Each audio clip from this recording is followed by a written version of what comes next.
She gazes admiringly at her own peachy, voluptuous flesh. An opulent crimson velvet garment, limned with fur, covers her hips. Staring into the mirror, she catches a glimpse of a viewer and modestly covers her left breast. This is Titian at his most sumptuous and erotic. It's what made him the granddaddy of the Venetian Renaissance and the envy of young upstarts, Tintoretto and Veronese. Just how lusty that rivalry was is the subject of the Museum of Fine Arts Boston's most breathtaking exhibit in years, Titian, Tintoretto, Veronese, Rivals in Renaissance Venice.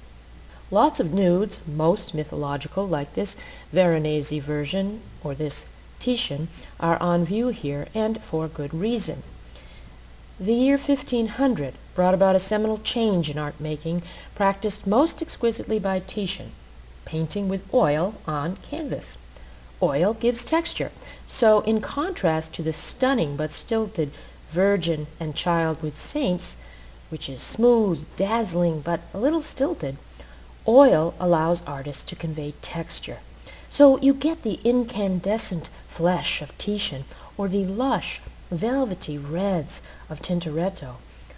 All sorts of depth and color becomes possible with oil, and the MFA's exhibit shows the artists, like Veronese here, being inspired by each other and following each other's leads.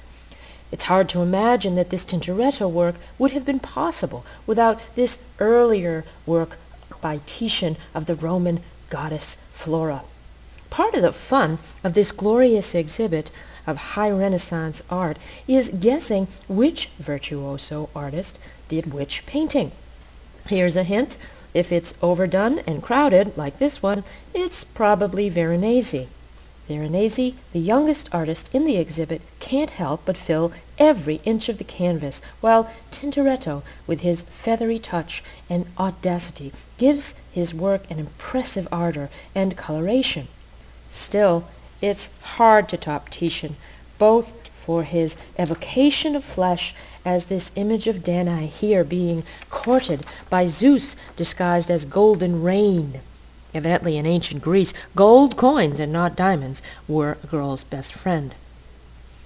Look finally at this wonderful Supper at Emmaus by Titian. Look at the breathtaking composition, coloration, and evocative brushstroke.